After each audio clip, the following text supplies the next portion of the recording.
Hello student, ये question है class 10th math का एनसीईआरटी की बुक से और ये क्वेश्चन 2022-23 में आ चुका है और काफ़ी बच्चे इसमें मिस्टेक कर देते हैं। देखिए, ये क्वेश्चन काफ़ी अच्छा क्वेश्चन है।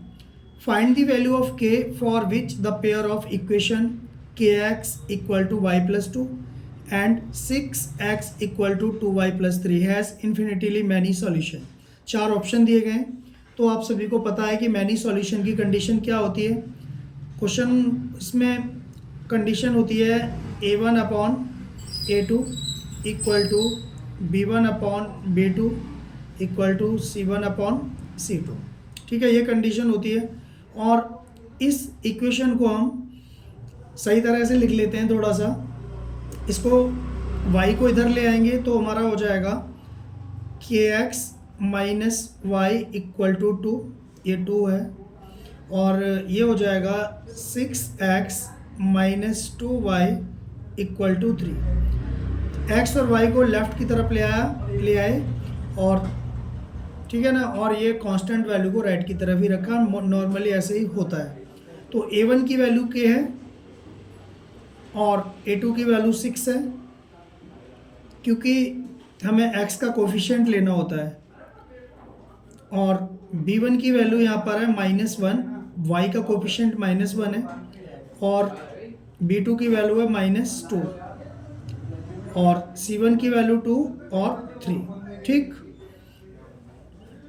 अब आप देखिए माइनस से माइनस कैंसिल हो गया।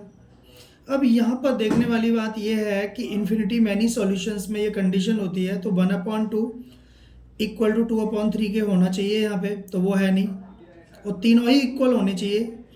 तो चलो मान लीजिए कि तो ये तो है ही नहीं, तो इसका ऑप्शन ये बी वाला है, डू नॉट एग्जिस्ट, ये सही है।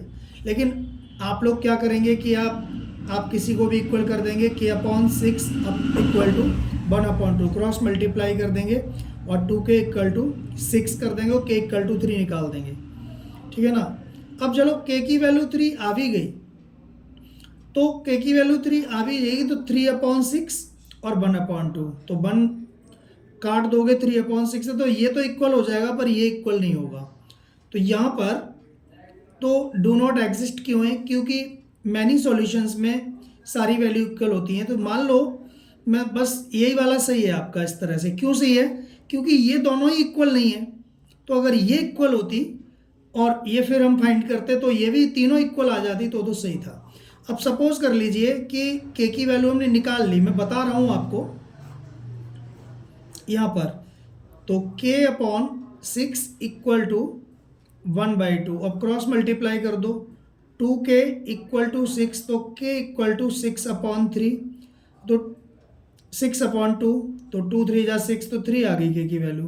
लेकिन 3/6, तो 3/6 कर दोगे इक्वल टू 1/2 इक्वल टू 2/3, तो 3 1 जा 3, 3 2 जा 6, तो 1/2 1/2 और 2/3, तो ये भी तीनों इक्वल है नहीं, तो इसलिए समझ गए ना आप। तो आप लोग मोस्टली बच्चे गलती करेंगे इसमें, और ये इसका डू नॉट एग्जिस्ट आंसर है।